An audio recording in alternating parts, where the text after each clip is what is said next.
Assalamualaikum warahmatullahi wabarakatuh.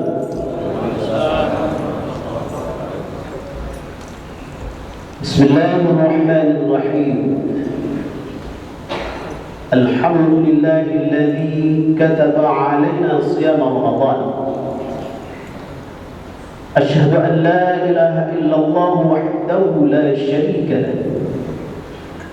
Wa asyhadu anna Muhammadan 'abduhu wa rasuluh.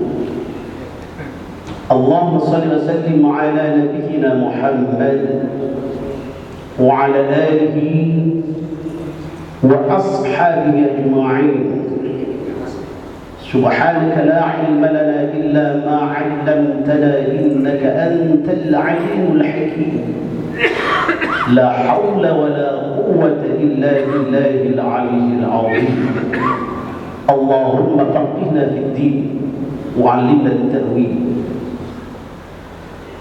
Hadirin kaum muslimin dan muslimat hafizakumullah, bersyukur kepada Allah yang Maha Agung yang telah menganugerahkan kepada kita semuanya betapa banyak nikmat dan karunia-Nya. Satu tarikan nafas, kemudian kita menghembuskannya kembali adalah merupakan nikmat. Kita pun bisa melihat ini merupakan nikmat karena betapa banyak saudara kita yang tidak bisa melihat karena buta. Telinga kita masih bisa mendengar dengan baik, disyukuri, ini adalah merupakan nikmat. Karena juga tidak sedikit yang tidak bisa mendengar alias otak kita masih bisa berfungsi dengan baik, hati kita pun juga demikian. Ini adalah anugerah yang banyak sekali Allah berikan kepada kita. Kalau kita ingin menghitung satu demi satu, pasti kita tidak bisa menghitung. Allah Subhanahu wa ta'ala telah menegaskan dalam Al-Quran surah Ibrahim, wa in ta'uddu ni'matallahi la tuhsuha innal insana lazalumun kafar. Kata Allah, penegasan Allah, jika kalian ingin menghitung-hitung nikmat Allah yang begitu banyaknya, la tuhsuha, kalian pasti tidak bisa menghitung satu demi satu. Innal insana lazalumun kafar, maksud itu adalah wali kafar, dan tidak sedikit yang mengingkari nikmat Allah yang begitu banyak itu. Hadirin muslimin dan muslimat jemaah salat subuh Masjid Al-Muhajirin hafizakumullah. Sebelum saya melanjutkan tausiah ini, saya mengajukan pertanyaan kepada jemaah, bapak-bapak dan ibu-ibu. Saat kita menjalankan ibadah siang sekitar jam 4 kalau pagi belum dirasakan, apakah bapak-bapak dan ibu-ibu merasakan lapar atau tidak? Taruh jam 4 sore. Jujur Pak? Lapar? Sama. Kalau nggak lapar nggak puasa nih. Masa jam 4 masih kenyang udah aja. Lapar, bagus. Berat atau ringan kita rasakan? Iya betul. Udah lapar, berat, lemah, letih.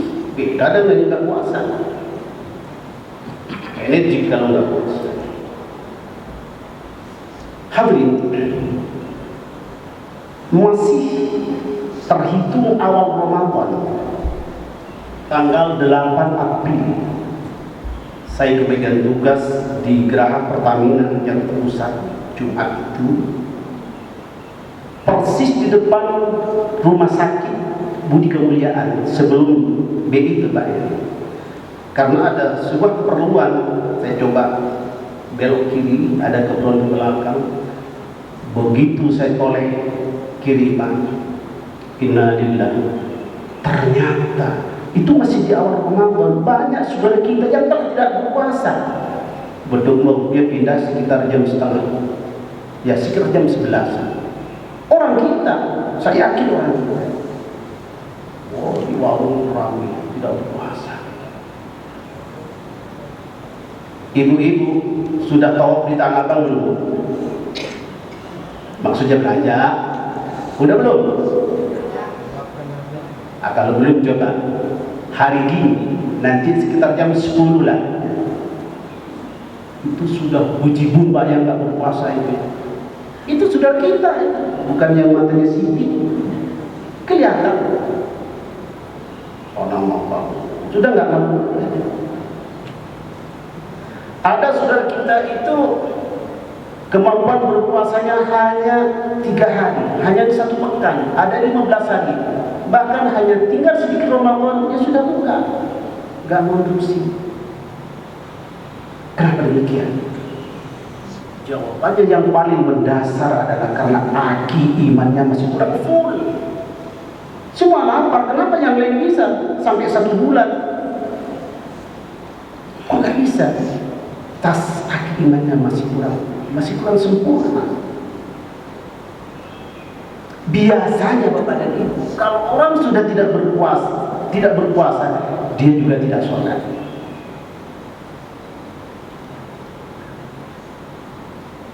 Ketika dipanggil oleh muadzin, hayya 'alas shalah,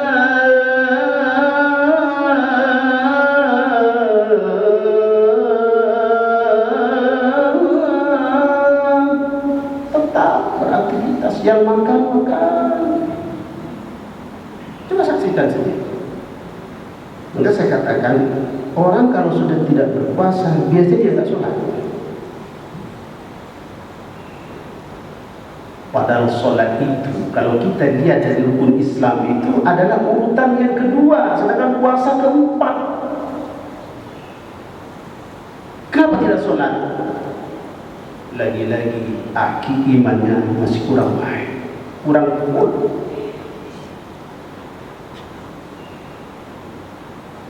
Bapak dan Ibu, di samping itu mungkin karena tidak paham betapa banyak hikmah terkandung daripada sholat itu. Di antaranya adalah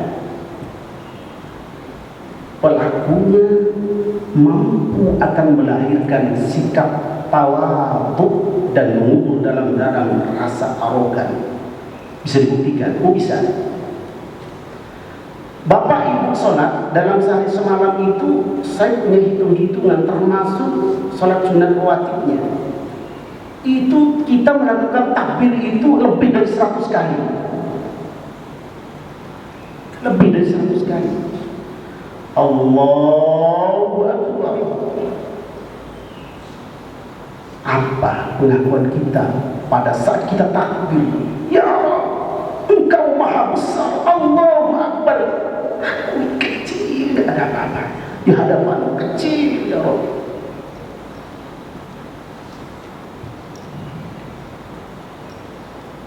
Badan penerbangan antariksa Amerika Serikat dengan sebutan lain NASA yang didirikan pada tahun 1928 telah mendapuk planet Jupiter itu merupakan planet yang terbesar di tata surya. Andaikan planet yang begitu banyak yang selain Jupiter dikumpulkan jadi satu, masih jauh lebih besar planet Jupiter. Planet Jupiter yang begitu besarnya ini tidak bisa dijadikan daya banding dengan kemahabesaran Allah. Kalimat maha ini hanya pantas disematkan kepada Allah.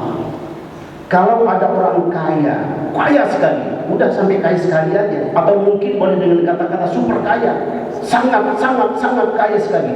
Jangan sampai mengatakan maha kaya. Maha itu adalah sifat hanya dimiliki oleh Allah Subhanahu wa ta'ala. Rumah besar yang mengatakan maha besar, planet Jupiter aja kita tidak berhak untuk mengatakan planet maha besar. Cukup katakan sangat-sangat besar. Planet Jupiter yang begitu besar dibandingkan dengan kita nggak ada apa-apanya. Apalagi Allah Subhanahu wa ta'ala. Allahu Akbar, ya Engkau maha besar, aku betapa kecilnya, tidak ada apa-apa di depanmu ya Allah. Maka pantas orang yang sholat itu melahirkan sikap tawadhu. Tapi harus dimaknai itu. Jangan sholat hanya ingin menggugurkan kewajiban. Apa maknanya takbir itu? Kalau begitu cara.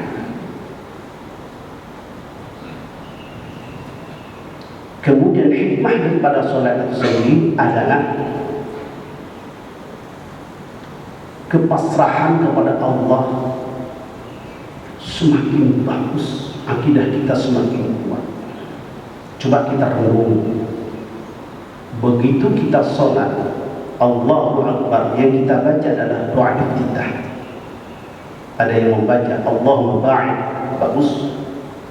Ada yang membaca wajah, itu dua-duanya sama-sama bagus dan sama-sama ada landasan-dasar. Silakan terserah mau baca yang mana.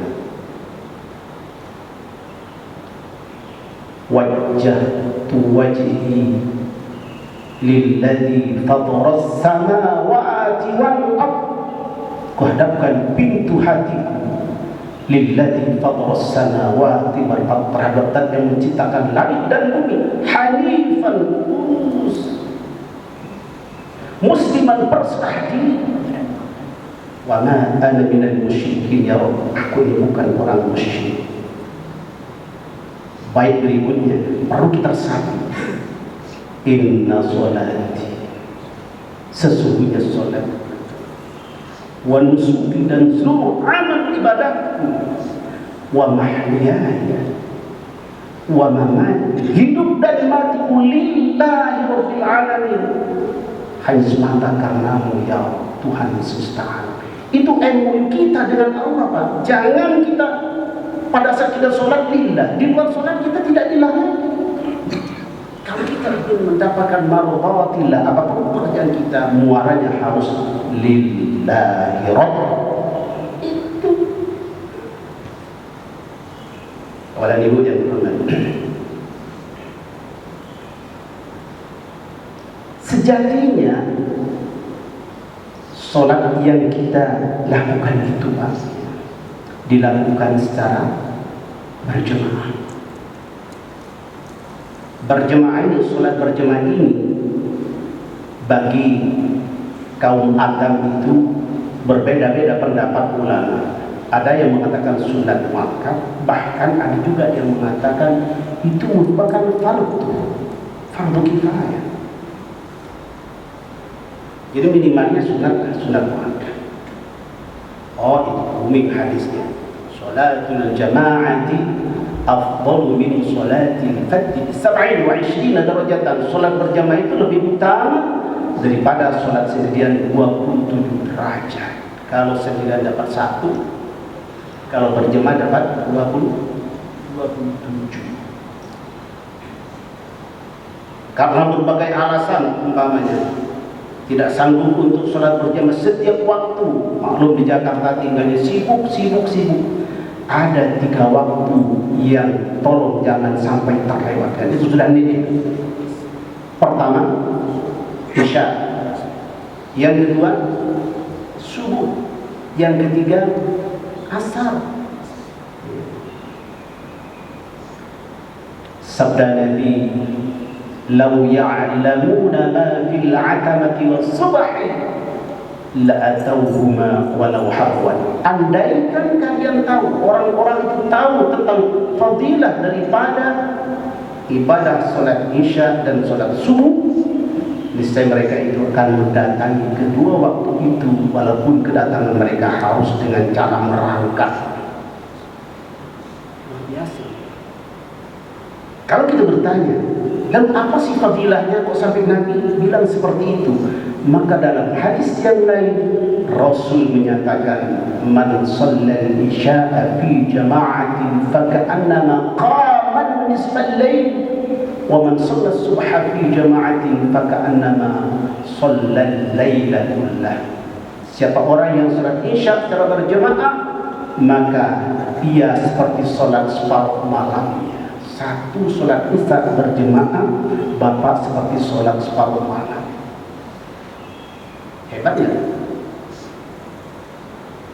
Wa man shalla subha fi jama'atin faka'annama shalla al-laila kullah. Siapa orang yang salat subuh berjamaah, maka ia seperti salat seluruh malam.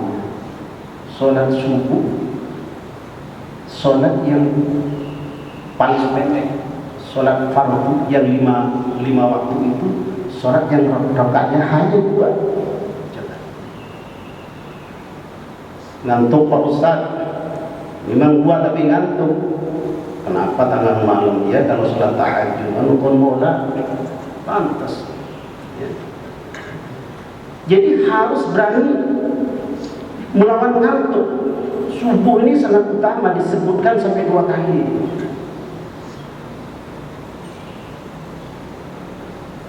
Sudah apa lagi? Asar, man shallal bardain dakhala jannah. Siapa orang yang salat asar dan subuh bardainan berjamaah, dia akan masuk surga. Jadi subuhnya disebut 2 kali. Oleh karena cuma 2 rakaat, ya, maka sholat subuh itu bacaan ayatnya bagi imam itu relatif panjang mengalahkan sholat yang lain. Saya tadi agak pendek karena memang ada kuliah subuh. Tolong Pak Imam, subuh itu agak panjangin kan? Dididiklah jemaah. Terkadang kan panjang dikit udah ngerun di belakang, batuknya rame ya. Nah sunahnya begitu. Kalau nggak dilatih kapan? Maunya cuma kumpul, ya buku ya selesai. Apa itu? Enggak ada yang lain, cuma itu aja. Silakan Pak Imam berpanjang-panjang khusus untuk subuh. Sunahnya begitu. Bapak dan Ibu yang saat ini kita berada di 10 hari yang terakhir di bulan suci Ramadan. Kita akan keluar dari bulan Ramadan ini sekitar berapa hari lagi Pak? Berapa? 7 atau berapa ya? 6 hari lagi, bukan 2 hari lagi. Tolong jangan sampai kita lewatkan nih Pak. Sudah hanya tinggal 6 hari lagi ya. Jadi jangan sampai kita keluar dari Ramadan ini dengan tidak mendapatkan ampunan Allah Subhanahu wa Ta'ala. Ditingkatkan prestasi ibadahnya, apalagi berada di 10 malam terakhir. Ramadan ini adalah bulan ampunan Allah, Syahrul Maghfirah. Apakah semua orang mendapatkan maghfirah Allah di bulan Ramadan? Ini pertanyaan. Apa iya? Tidak semuanya. Syaratnya untuk mendapatkan ampunan Allah itu adalah yang pertama, siangnya shoma, malamnya qama. Ada hadis booming sering disampaikan oleh para penceramah di sini. Man shoma, ada 2 hadis ini, sama-sama sahih. Man shoma Ramadan, siapa yang shoma, berpuasa di bulan Ramadan. Nah ini tentunya tidak hanya sekedar shoma, menahan rasa lapar dan dahaga, bukan itu. Kalau seperti itu cara kita berpuasa, anak kecil pun bisa. Nanti nggak makan, nggak minum, boleh selesai. Tidur seharian gitu kan, atau kemana begadang. Cuma itu. Maka pantas kata Nabi, kam min sha'imin laisa lahu min siyami illa ju' wal 'aths. Banyak orang berpuasa, dari puasa tidak mendapatkan apa-apa kecuali haus dan dahaga. Ya puasanya seperti itu. Yang penting saya puasa. Harus kita tingkatkan. Puasa menahan atau tidak makan dan tidak minum, ya, di siang Ramadan dan juga panca indera kita harus juga dipuasakan.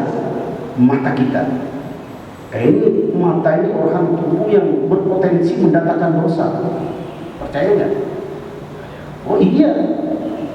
Kalau hari ini, pagi ini kita berada di Masjid Al-Muhajirin, ini masih sedang takwa semua ini.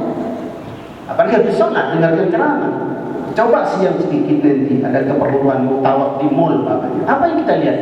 Sebelum ke mallnya sudah lihat sesuatu yang mendatangkan dosa. Mata,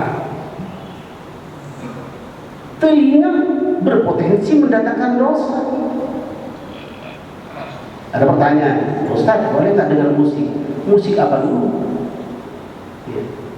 Musik yang dapat mengantarkan kita dekat kepada Allah, wah itu malah dianjurkan.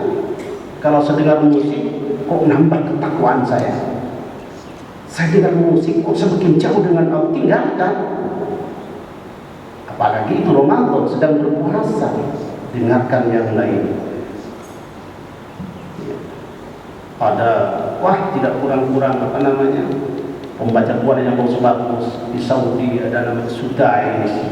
Kalau malas baca sendiri sudah dengarkan itu di mobil kita, setel kaset Al-Quran.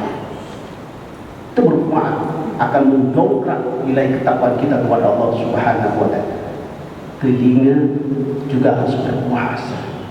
Otak jangan keras berpuasa, hati berpuasa. Ditambah malamnya apa? Qamah. Mengqama Ramadan. Siapa orang yang qama Ramadan, isinya apa qamah itu? Salat tarawih masuk qamah. Kemudian ingin nambah lagi salat tahajud masuk qamah. Qamah Ramadan, menghidupkan malam Ramadan. Semalam Bapak kan sudah terawih, ditutup dengan witir, kemudian tahajud nanti, ya. Semalam tahajud, tengah malam tahajud, tadi menjelang subuh tahajud. Apakah witir lagi? Ada dua pendapat ulama. Ya. Ada yang mengatakan tidak perlu witir karena dalam satu malam itu tidak boleh ada witir dua kali. Cukup witir dengan Pak Imam tadi. Ada yang mengatakan boleh karena ada dasar juga. Ij'alu akhir salatikum lailal witra. Jadikan setiap akhir sholat malam kamu itu dengan witir. Berarti kalau 2 kali sholat malam, 2 kali witir. Silahkan, fleksibel aja. Mau ambil yang mana? Ada yang begitu. Jadi malamnya qamah. Di sini ada ini ya. Saya datang ke sini sudah ada yang itikaf, ada ya. Nah, itu dia maksudnya qamah. Malamnya ada tarawih, dia juga baca Quran, zikir dan lain sebagainya. Itu yang dimaksud dengan qamah. Siangnya qamah, siangnya puasa, malamnya qamah.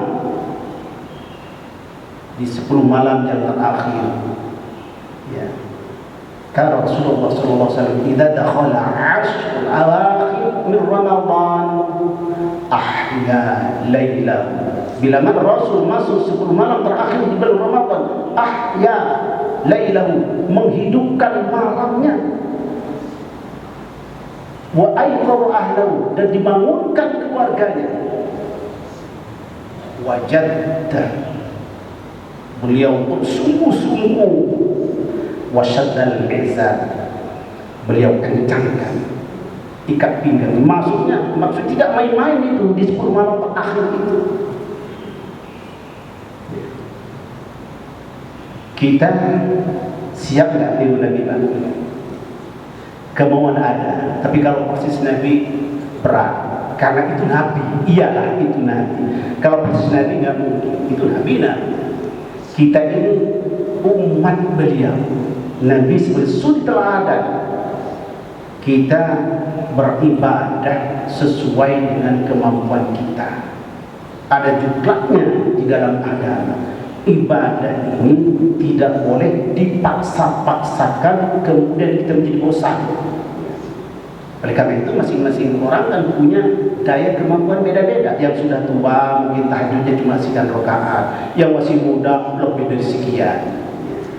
Yang terpenting melakukan perintah Allah itu adalah istiqamah. Inna ahabbal a'mal ila Allah ma dana wa in qalla. Amal perbuatan yang paling dicintai oleh Allah adalah yang istiqamah wa in qalla, walaupun itu sedikit. Silakanlah.